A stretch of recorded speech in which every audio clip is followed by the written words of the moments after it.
Cristo solo es nuestro anuncio, nuestra prédica Él será. Siempre a Cristo ensalzaremos, Cristo solo se verá. Buenas noches, mis estimados amigos y hermanos en Cristo. Sean todos bienvenidos a este tiempo de estudio bíblico de los días miércoles, día que hemos dedicado, que hemos separado para abrir la palabra del Señor y extraer de ella valiosas enseñanzas. Antes de iniciar el tiempo de hoy, quiero que me acompañen en una palabra de oración. Soberano Dios, Padre nuestro, gracias en verdad te damos, Señor, por tu amor, por tu bondad, por tu misericordia. Favores que tú nos das, Señor, a pesar de no merecerlos, a pesar de no merecer tu amor, no merecer tu bondad, no merecer tu misericordia. A ti te place, Señor, extenderlas a tus hijos, extenderlas a todo aquel que escucha tu palabra. Queremos hoy poner este tiempo en tus manos, Señor.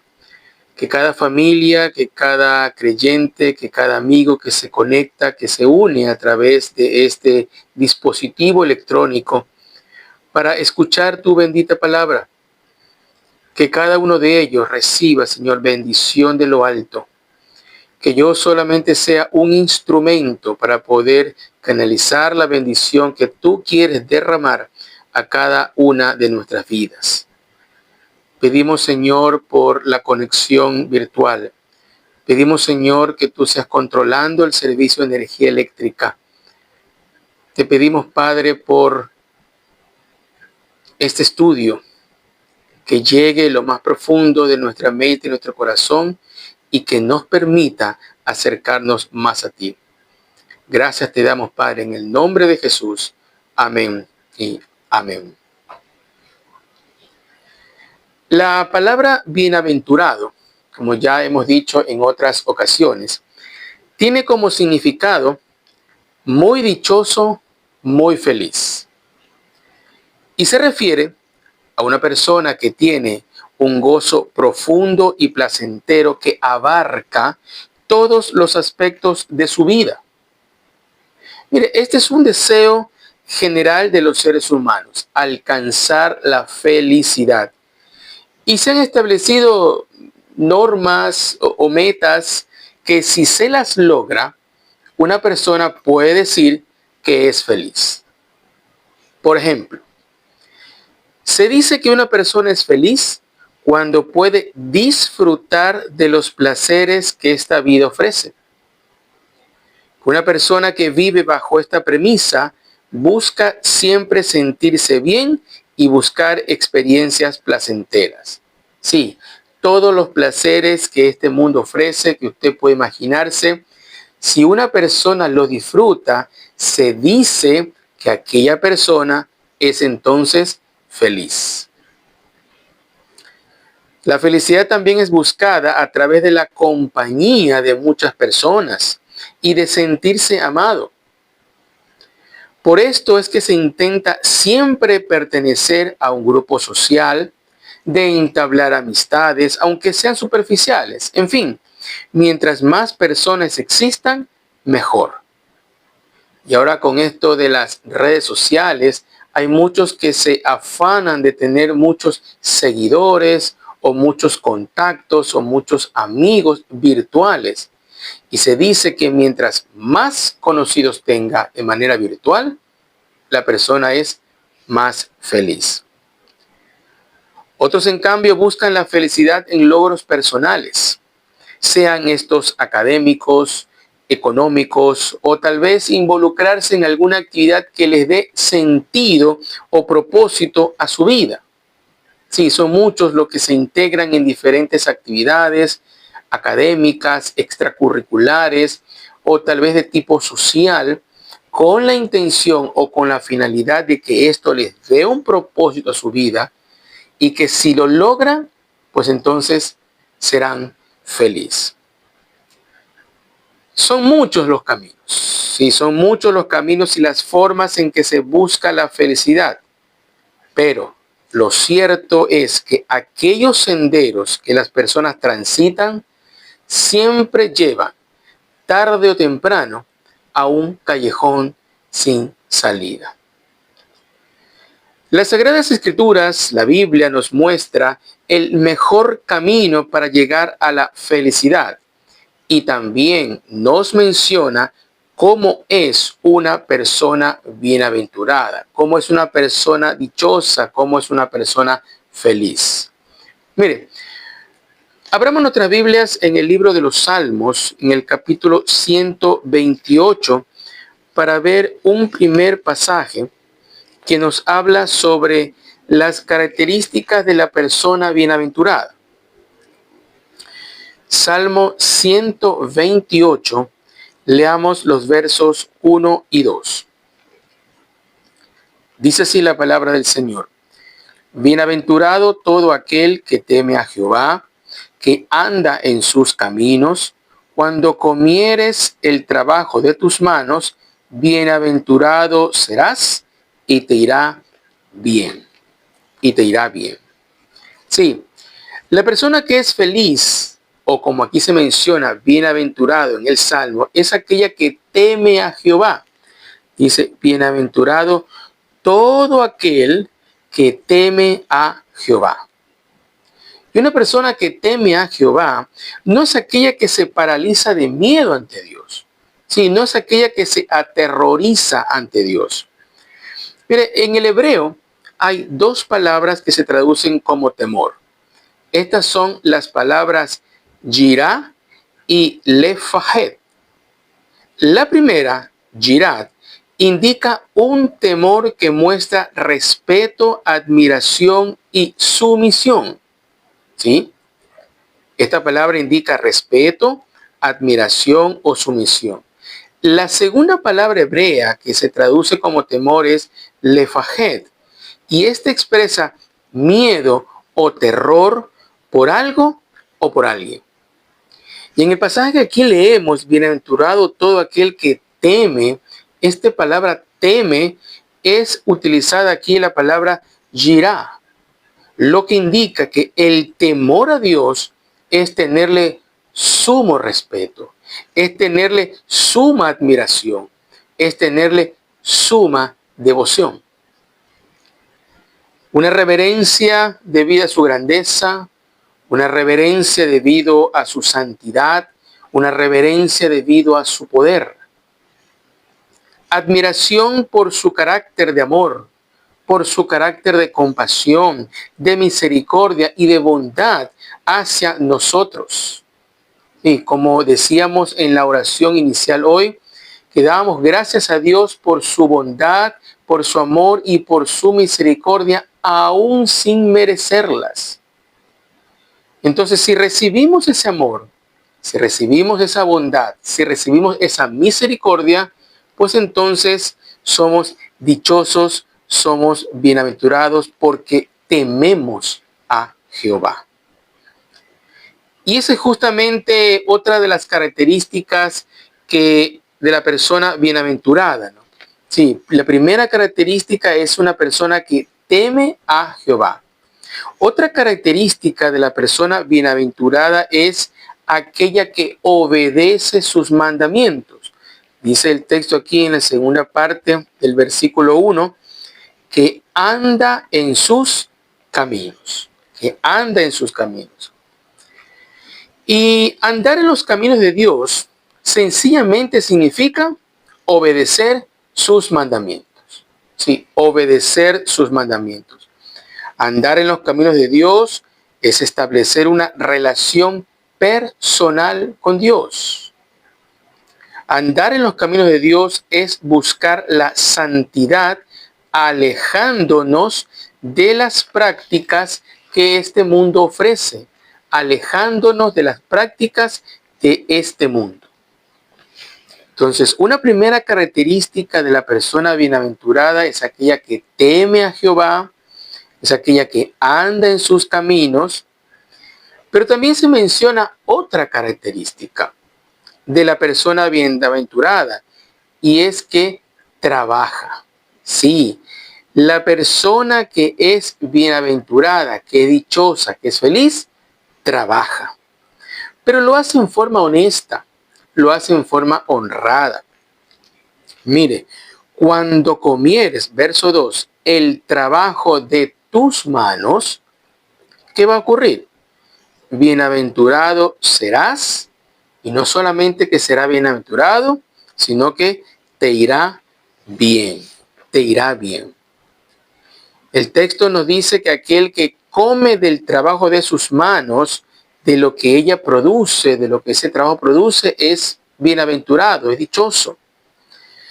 No de lo que hacen otros, no de lo que le regalan, no de los bonos del gobierno, lo que producen sus manos, con su esfuerzo, con su capacidad.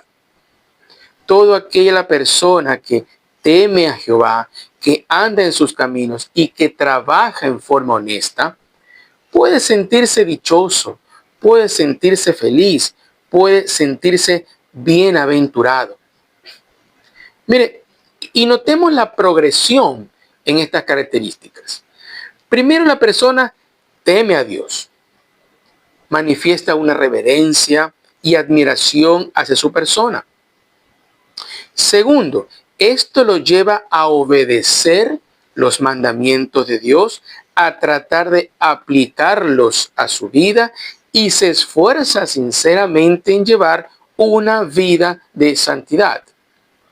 Primero, teme a Dios y este temor lo lleva a obedecer sus mandamientos. Y como tercero, producto de temer a Dios y de obedecer o andar en sus caminos, trabaja en forma honesta, en forma correcta y en forma responsable. Como resultado de todo esto, la persona es bienaventurada, es dichosa, es feliz. Mire, veamos otros pasajes bíblicos que complementan esta idea. En el capítulo 1 del libro de los Salmos, leamos los versos 1 y 2. Salmos, el capítulo 1 y el verso 2.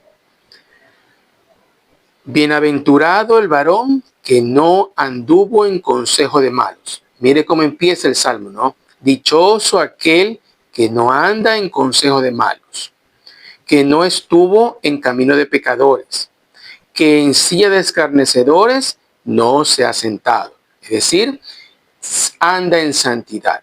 Se ha alejado de las prácticas del mundo, se ha alejado de los malos consejeros, se ha alejado del camino de los pecadores. En cambio, ¿qué hace? Verso 2. Sino que en la ley de Jehová está su delicia, y en su ley medita de día y de noche.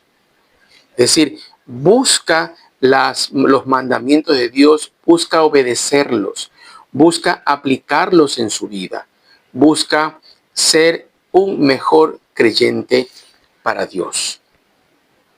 Otro pasaje. En el libro de Proverbios, en el capítulo 3, Proverbios, el capítulo 3, leamos los versos 7 y 8. Proverbios 3, 7 y 8. No seas sabio en tu propia opinión. Mire, teme a Jehová y apártate del mal. Nuevamente la misma idea, ¿no? Teme a Jehová, respeta a Dios, obedece a Dios y apártate del mal. ¿Y por qué debemos hacer esto?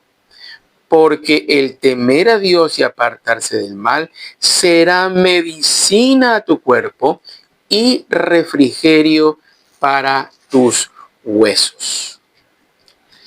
Y un pasaje más en esta misma idea. En el libro de Eclesiastés, en el capítulo 12 y el verso 13.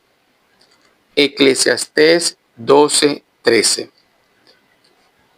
El fin de todo el discurso oído es este. ¿Cuál es? Teme a Dios, guarda sus mandamientos, porque esto es el todo del hombre. ¿Sí? ¿Se da cuenta?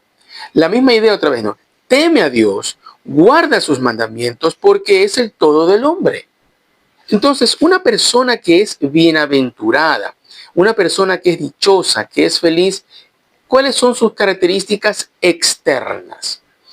Teme a Dios, obedece a Dios y también trabaja en forma honesta, en forma responsable, en forma correcta. Estas son las características o la parte externa de la persona bienaventurada. Es lo que se puede ver. Pero ¿cuál es la base? ¿Qué hay en su interior? ¿Cuál es el sustento de todo este accionar externo? Bien, para esto, vayamos al capítulo 84 del libro de Salmos. Salmos 84 y leamos el verso 5. 84, 5. Mire, bienaventurado, otra vez esa palabra, ¿no? Dichoso, feliz, bienaventurado. El hombre que tiene en ti sus fuerzas. ¿Y a qué se refiere ese en ti? A Dios. Podríamos leerlo así también.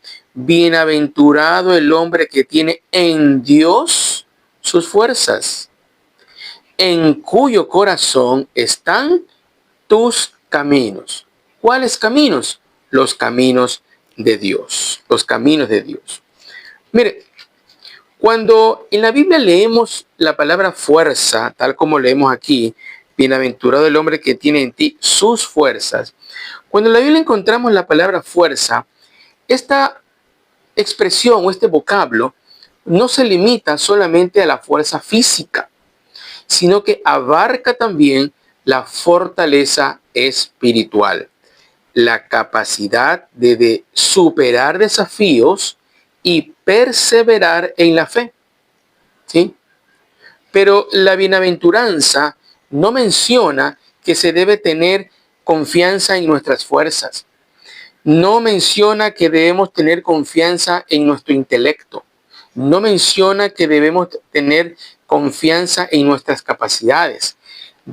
Menciona que nuestras fuerzas, nuestra confianza tiene que estar depositada en Dios. Tiene que estar depositada en Dios. Nuestra confianza, nuestras fuerzas, nuestra fortaleza, nuestro vigor, nuestro sustento debe provenir de Dios.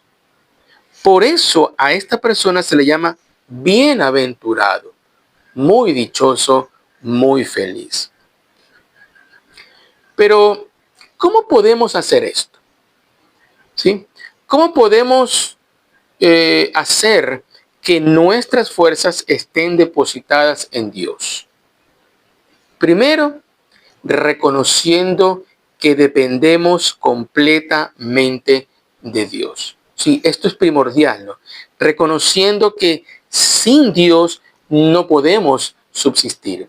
Reconociendo que sin Dios no podemos vivir. ¿Por qué digo esto? Porque dependemos de Dios para nuestra vida. ¿Sí? Hoy están sintiéndose temblores y terremotos por todos lados. Y solamente por la misericordia de Dios estamos aún con vida. ¿Sí? En estos últimos días han habido reportes de sismos en diferentes partes de la costa ecuatoriana. Y solamente por la gracia, por la bondad y por la misericordia de Dios es que estamos aún con vida. El tema de los asaltos, el tema de los sicariatos, es otra muestra de que nuestra vida se encuentra en las manos de Dios. Sí, hay mucho peligro en las calles, hay mucha delincuencia y uno no sabe, pues, uno no sabe en qué momento llega una bala perdida, no sabe en qué momento uno va a ser objeto de un asalto, ¿sí? Pero la misericordia de Dios, la bondad de Dios se manifiesta porque dependemos de Él. Dependemos de Dios también para nuestro sustento, ¿sí? Los trabajos hoy cada día están más complicados de mantener. La economía se tambalea por el tema de las guerras, los aranceles, etcétera, precios subiendo en los mercados, precios subiendo de los combustibles, los impuestos que se anotan en los productos que compramos son cada vez más altos, ¿sí? Cada vez van mermando nuestro poder de compra. Y solo Dios puede hacer que en nuestra mesa exista comida. ¿En su mesa existe algo de comer, hermano? ¿Sí? Pues entonces siéntase dichoso, siéntase feliz porque Dios le ha provisto para el sustento diario. Y la fuerza del creyente para afrontar estas situaciones únicamente proviene de Dios. Bienaventurado, dichoso el hombre que tiene en ti, Señor, sus fuerzas. No en su capacidad intelectual, no en su capacidad económica, no en sus relaciones sociales, sino que sus fuerzas vienen directamente de Dios. Hermanos, el mundo nos ofrece muchas opciones para encontrar nuestra fuerza, ¿sí? El mundo ofrece muchas opciones para decir que alguien es fuerte. Podemos mencionar aquí a las riquezas, dinero, podemos mencionar el poder, podemos mencionar la fama, podemos mencionar la belleza física, entre otras cosas. Pero todas estas cosas, la riqueza, el poder, la fama, la belleza física, son temporales y limitadas. Sí, son temporales, se terminan, se acaban, tienen un tiempo de duración y se terminan. No son eternas. En cambio, el buscar nuestra fuerza en Dios significa confiar en su poder y en su amor incondicional. Significa reconocer que Él es nuestro sostén, que Él es nuestra fuerza en todo momento y en todo lugar. Y que depositar en Él nuestras fuerzas, nuestras cargas y nuestras preocupaciones es lo mejor que podemos hacer. Bienaventurado el hombre que tiene de sus fuerzas y en cuyo corazón están tus caminos. Pero ¿por qué más podríamos necesitar las fuerzas de Dios? Miren, tengo algunas ideas. Necesitamos las fuerzas de Dios justamente porque somos débiles, ¿sí? Somos débiles. Necesitamos las fuerzas de Dios para soportar las dificultades de la vida. Nadie, absolutamente nadie, puede afrontar las dificultades de esta vida en sus propias fuerzas. Por eso necesitamos las fuerzas de Dios. Necesitamos las fuerzas de Dios para actuar como conviene cada día. Como conviene cada día. En el libro de Isaías hay un pasaje que leemos que dice que los que esperan en el Señor tendrán nuevas fuerzas, levantarán alas como las águilas, correrán y no se cansarán, caminarán y no se fatigarán. No se fatigarán. En segundo lugar, este pasaje de Salmo 84:5 nos dice que una persona es bienaventurada porque su corazón están los caminos de Dios. Sí, en su interior, en su corazón están los caminos de Dios. Otra versión de las Escrituras traduce este versículo así, escuche.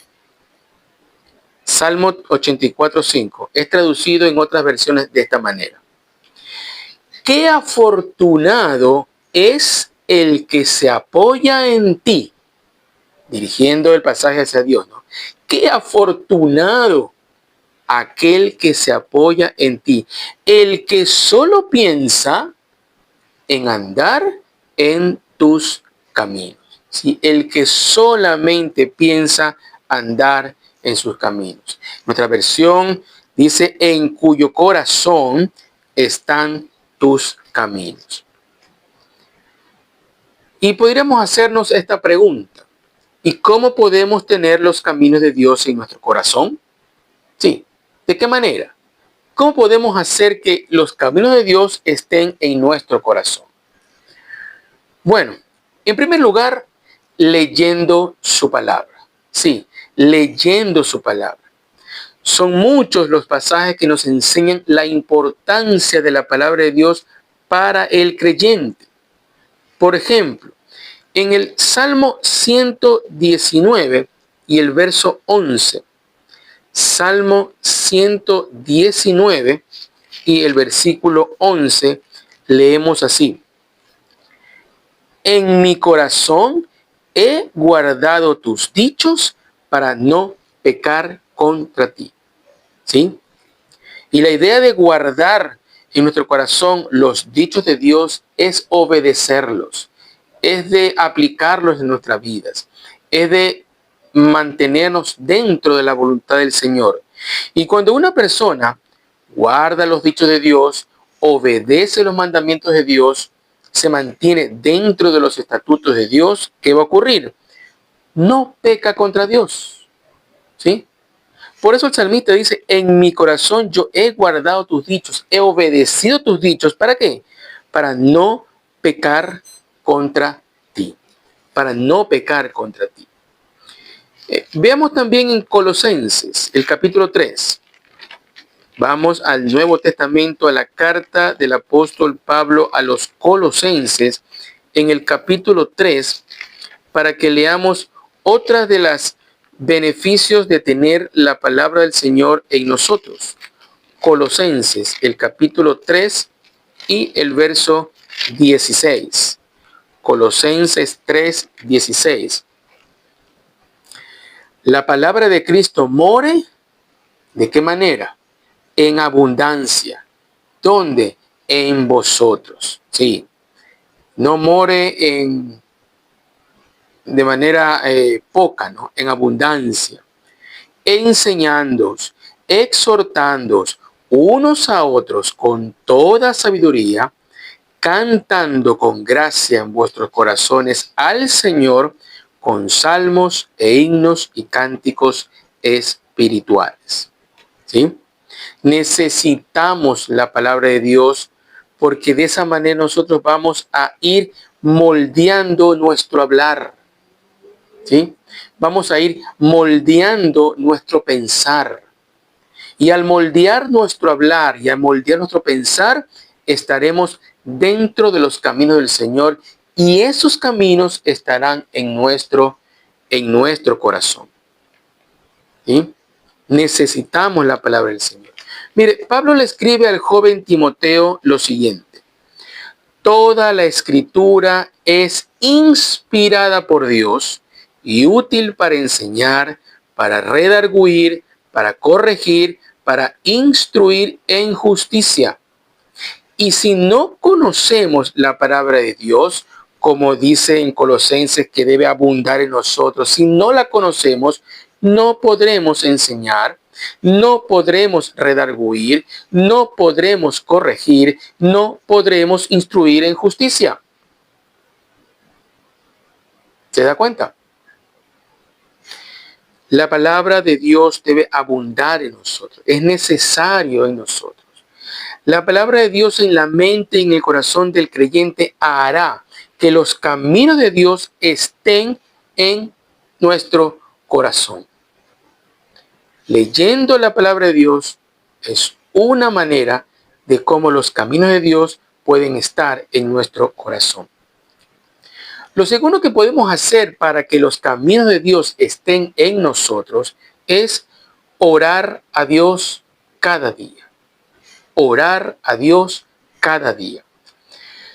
La comunión con Dios a través de la oración es vital para mantenernos dentro de la voluntad de Dios. Mire, el profeta Daniel oraba 3 veces al día. Veamos esto. En el libro que lleva su nombre, en el libro de Daniel, en el capítulo 6, Daniel, el capítulo 6, y leamos el verso 10. Daniel 6, 10. Cuando Daniel supo el edicto que se había firmado, ¿y a qué edicto se está refiriendo el pasaje? Porque se había dado un edicto que ninguna persona en todo el reino de Babilonia pueda elevar plegarias o peticiones a cualquier dios o persona, sino solamente al rey. Entonces, cuando Daniel supo de este edicto, ¿qué hizo? Entró en su casa y abiertas las ventanas de su cámara o de su habitación que daban hacia Jerusalén, ¿qué hacía?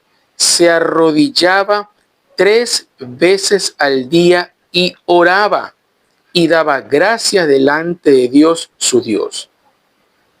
Pero no lo hizo de una manera de rebeldía, no lo hizo de una manera como tratando de desafiar a la ley.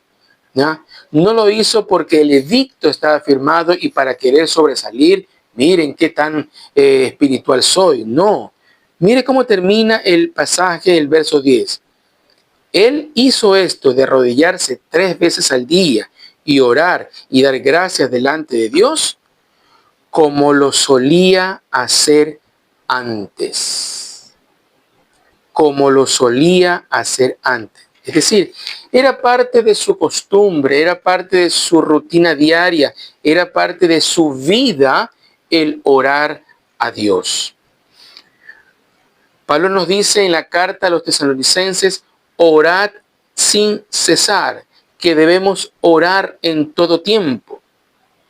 Jesús se retiraba a orar a su Padre y a nuestro Padre y de esta manera nos dio ejemplo. Veamos esto. En el Evangelio de Lucas, en el capítulo 5, Evangelio de Lucas, el capítulo 5 y el verso 16. Lucas 5 y el verso 16. Leemos. Mas él, Jesús, se apartaba a lugares desiertos y ¿qué hacía? Oraba. Ahí oraba. Otro pasaje en Marcos, el capítulo 1. Marcos, el capítulo 1, leamos el verso 35. Marcos, el capítulo 1 y el verso 35. Levantándose muy de mañana, ¿quién? Jesús. Levantándose muy de mañana Jesús, siendo aún muy oscuro, salió y se fue a un lugar desierto y allí oraba. Y allí oraba. Mire, la oración siempre ha sido un tema que nos permite mantener una comunión con nuestro Dios. Y el leer las Escrituras y el mantenernos en oración va a producir en nosotros que los caminos de Dios estén en nuestro corazón. Tal como lo decía el pasaje de Salmos 84, ¿no? Salmos 84 nos decía, bienaventurado el hombre que tiene en ti sus fuerzas o que confía en Dios, es la idea, y en cuyo corazón están tus caminos. ¿Y cómo podrán estar los caminos de Dios en el corazón de la persona? Leyendo su palabra y orando a Dios cada día. El tener la palabra de Dios en nuestra mente y el mantener la comunión de Dios en oración hará que pensemos solo en hacer la voluntad de Dios. O como dice el pasaje aquí, que nuestro corazón esté en sus caminos. Y cuando esto ocurra, ¿qué va a ocurrir? Seremos bienaventurados, seremos dichosos, seremos muy felices. Otro aspecto de la persona bienaventurada es la que tiene que ver con su dicha, ¿sí? Hasta aquí podríamos hacernos la pregunta, ¿no? ¿Qué hace que la persona bienaventurada busque hacer los mandamientos de Dios? Que se interese estar en sus caminos, ¿sí? ¿Qué es lo que motiva al creyente a buscar los mandamientos de Dios, a leerlos, a memorizarlos, a aplicarlos? ¿Qué es lo que hace que el creyente se mantenga o siempre trate de mantenerse dentro de los caminos del Señor? ¿Qué cosa? ¿Qué lo motiva? La razón está muy ligada al recuerdo, al recuerdo. Mire, veamos en el Salmo 32. Salmo 32, los versículos del 1 al 5. Leamos el Salmo 32, los versículos del 1 al 5. Dice así la palabra del Señor. Bienaventurado, otra vez esa palabra, ¿no? Dichoso, feliz. Bienaventurado aquel cuya transgresión ha sido perdonada y cubierto su pecado. Bienaventurado el hombre a quien Jehová no culpa de iniquidad y en cuyo espíritu no hay engaño. Mientras callé, se envejecieron mis huesos en mi gemir todo el día, porque de día y de noche se agravó sobre mí tu mano.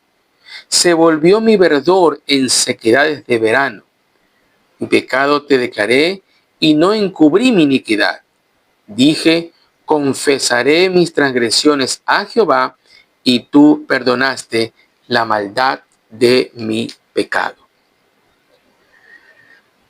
Cuando una persona tiene un recuerdo en que la situación ya la veía perdida y de alguna manera salió bien librado de aquella situación muy complicada, muy difícil, eso es motivo de alegría. Y el salmista aquí está dando su perspectiva acerca de un recuerdo. Sí, un recuerdo que de haber continuado el rumbo lógico, le hubiera causado una gran tristeza, un gran dolor, un gran sufrimiento. Y me refiero al recuerdo de haber fallado a Dios, de haber pecado contra Dios. Este salmo fue escrito por el rey David. Y para este tiempo el rey David seguramente ya había meditado mucho, ya había pensado mucho, ya había analizado profundamente. Y el recordar que su pecado había sido perdonado, lo llenaba de alegría, lo llenaba de gozo, lo hacía sentir bienaventurado. ¿Sí? David seguramente tenía en mente la ocasión en que falló a Dios con Betsabé, cometiendo adulterio, asesinato, y esto incluía mentiras, conspiración y muerte de inocentes. Recordemos este episodio. En el segundo libro de Samuel, en el capítulo 11,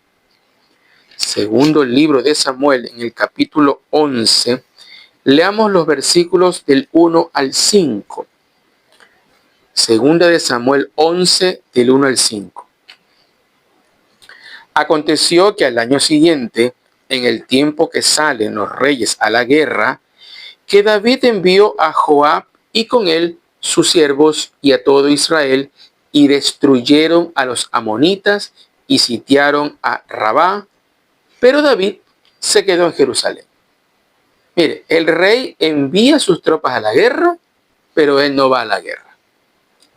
Y sucedió un día, el verso 2, al caer la tarde, que se levantó David de su lecho y se paseaba sobre el terrado de la casa real y vio, David vio desde el terrado a una mujer que se estaba bañando, la cual era muy hermosa.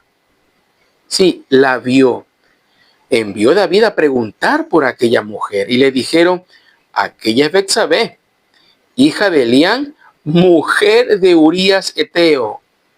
Esa mujer era casada. Esa mujer tenía esposo.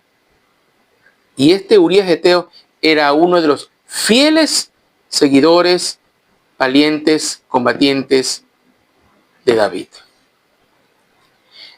Verso 4. Envió David mensajeros, mire qué hace este pillo, ¿no? La tomó, vino a él y él durmió con ella. Luego ella también se purificó de su inmundicia y se volvió a su casa. Verso 5. Y aquí empieza el problema. Concibió la mujer y envió a hacerlo a saber a David, diciendo, estoy encinta. Aunque el problema realmente había empezado desde que David la vio, desde su perspectiva, no había ocurrido nada malo. Desde su perspectiva, nadie se había enterado. Desde su perspectiva, todo había permanecido oculto, pero la mujer quedó encinta. La mujer quedó encinta. Mire, y avancemos al segundo libro de Samuel, en el capítulo 12. Miremos una página nomás en nuestras Biblias. 12, leamos del verso 9 al 15. Este accionar de David, Dios lo vio. Y Dios le envió al profeta Natán a que llamara la atención fuertemente a David. Mire, en el capítulo 12 leamos del verso 9 al 15. Ya Natán lo ha confrontado y le dice, verso 9, ¿por qué pues tuviste en poco la palabra de Dios haciendo lo malo delante de sus ojos? A Urías Eteo heriste espada y tomaste por mujer a su mujer y a él lo mataste con la espada de los hijos de Amón, por lo cual ahora no se separará jamás de tu casa la espada, por cuanto me menospreciaste, dice Dios, y tomaste la mujer de Urías Eteo para que fuese tu mujer. Así ha dicho Jehová, he aquí, yo haré levantar el mal sobre ti de tu misma casa, y tomaré tus mujeres delante de tus ojos, y las daré a tu prójimo, el cual yacerá con tus mujeres a la vista del sol. Porque tú lo hiciste en secreto, mas yo haré esto delante de todo Israel y a pleno sol. Y miren la reacción de David. Entonces dijo David a Natán, pequé contra Jehová. Y Natán dijo a David, también Jehová ha remitido tu pecado. No morirás. No morirás. Mas por cuanto con este asunto hiciste blasfemar a los hijos de Jehová, el hijo que te ha nacido de Betsabé, ciertamente morirá. Y Natán volvió a su casa, y Jehová hirió al niño que la mujer de Urías había dado a David, y enfermó gravemente. Mire, el tener claro en su mente del terrible error cometido debe haber sido para David un sentimiento angustioso. Usted leyó conmigo que Betsabé quedó encinta y hasta este momento ya había nacido el niño. Quiere decir que aproximadamente habían transcurrido de 10 a 12 meses a un año. Y a este tiempo David recién toma conciencia de lo cometido. Y dice, pequé contra Jehová. Y el recordar esto, el saber que le falló a Dios y que merecía la muerte como la ley lo determinaba, y luego enterarse que Dios lo perdonó, provocó en David una dicha, una alegría que quedó grabada en su mente y en su corazón. Por eso en el Salmo 32, David inicia de esta manera, ¿no? Volvamos a leerlo, volvamos al Salmo 32. Bienaventurado, dichoso, alegre, feliz, aquel cuya transgresión ha sido perdonada y cubierto su pecado. Bienaventurado el hombre a quien Jehová no culpa de iniquidad y en cuyo espíritu no hay engaño. ¿Sí? Mire, aquí David menciona dos momentos bien diferenciados en esta dicha, en esta bienaventuranza. El primer momento es cuando el pecado es perdonado. Verso 1, ¿no? El pecado ha sido perdonado y el pecado ha sido cubierto. Esto lleva a la idea de alguien que cometió un error grave. Es descubierto. Y cuando espera con resignación la sentencia, el castigo, las palabras que escucha son: tu pecado es perdonado. ¿No es para sentirse dichoso? ¿No es para sentirse feliz? El segundo momento nos lleva a todo el tiempo después de haber escuchado estas palabras. Verso 2. Bienaventurado el hombre a quien Jehová no culpa del pecado, no culpa de iniquidad, y en cuyo espíritu no hay engaño. Quiero hacerle una pregunta. ¿Ha sentido usted alguna vez el temor que se mencione alguna falta suya con la intención de señalar o desprestigiarlo? Lastimosamente los seres humanos somos así. Alguien comete una falta, es descubierto, lo perdonamos, pero en cuanto surge el tema en cuestión, somos rápidos para señalar y decir: ¿recuerdas cuando hiciste esto? Espero que no lo vuelvas a cometer. La persona que recibe estas palabras se siente devastada, se siente miserable, siente como si no lo hubieran perdonado en realidad. Con Dios esto no ocurre. Dice, Dios no culpa de iniquidad. Dios ya no se acuerda más de ese pecado, no lo toma más en cuenta. Por eso, la persona que recibe ese perdón es dichosa, es feliz. Y es feliz porque Jehová no lo culpa de iniquidad.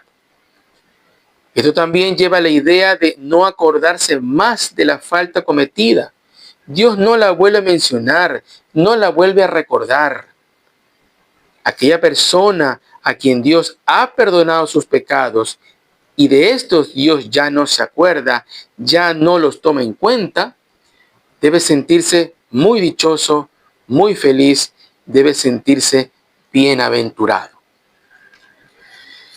La dicha de este accionar se acrecienta al recordar cuáles fueron las consecuencias de haber cometido pecado y tratar de mantenerlos ocultos. Mire, en el verso 3, David menciona cuáles fueron esas consecuencias. Mientras callé, mire, más de un año, ¿no? Casi un año. Mientras callé, ¿qué ocurrió? Mis huesos envejecieron en mi gemir todo el día, porque de día y de noche se agravó sobre mí tu mano. Se volvió mi verdor en sequedades de verano. Es que, hermanos, el ocultar el pecado o hacer como que no existe crea un envejecimiento en la persona. Y solo cuando es liberado de ese pecado, se siente como si un gran peso se le quitara de encima. Siente como si un gran peso le hayan quitado. De día y de noche se agravó sobre mí tu mano y se volvió mi verdor en sequedades de verano. Esto nos indica que el ánimo de David se acabó, se menguó, se terminó, andaba deprimido, se angustió, sentía que sus fuerzas mentales se le fallaban, sentía que sus fuerzas emocionales menguaban, sentía que sus fuerzas físicas también se terminaban. Todo esto porque no había confesado su pecado. Pero luego del verso 5 dice, mi pecado te declaré. ¿Sí? Y no encubrí mi iniquidad. Usted la ya leyó, ¿no? He pecado contra Jehová, dijo David. Y dije, confesaré mis transgresiones a Jehová. ¿Y qué hizo Jehová? Tú perdonaste la maldad de mi pecado. Dios a través del profeta Natán le dijo, Jehová ha remitido tu pecado, no morirás. No morirás. El salmista recuerda esa acción, entonces eso lo llevó a la dicha. Luego de que se dio cuenta de su lamentable situación, David confiesa su pecado a Dios y él le dio su perdón. Y entonces él se siente dichoso, él se siente feliz. Hermanos, al recordar el pasado, lo que fuimos alguna vez alejados de Dios, la forma como nos sentíamos, debiera ser con la intención no de volver a ese estado, sino de entender y comprender la dicha tan grande que tenemos de haber sido perdonados, de saber a ciencia cierta el lugar donde nos encontrábamos y mirar adelante con fe, con esperanza, mirando a Cristo. Mirando a Cristo. Mire, dos pasajes refuerzan la idea y la enseñanza plasmada en este Salmo 32. Vayamos a la primera carta de Juan, el capítulo 1. Primera carta de Juan, el capítulo 1, y leamos el versículo 9. Primera carta de Juan 1:9. Dice así: si confesamos nuestros pecados, Él, Dios, es fiel y justo para perdonar nuestros pecados y limpiarnos de toda maldad. Así como David confesó y fue perdonado, nosotros seremos perdonados si nos arrepentimos de los malos pensamientos o acciones o sentimientos que muchas veces sentimos. En el libro del profeta Miqueas, el capítulo 7, Miqueas, el capítulo 7 y el verso 19. Miqueas 7, 19. Él, Dios, volverá a tener misericordia de nosotros, sepultará nuestras iniquidades y echará en lo profundo del mar todos nuestros pecados. Todos nuestros pecados. No se acuerda más de nuestros pecados.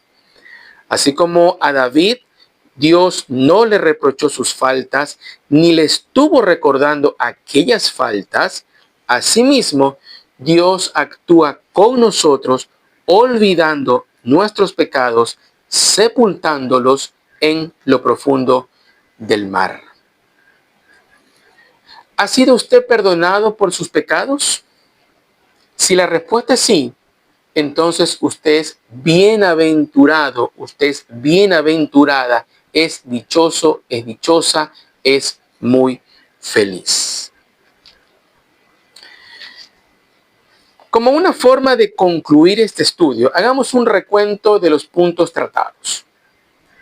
En primer lugar, vimos que la persona bienaventurada es aquella que teme a Dios, que anda en sus caminos. Es una persona que trabaja con sus manos en forma honesta, sin infringir la ley, ni terrenal, ni la de Dios.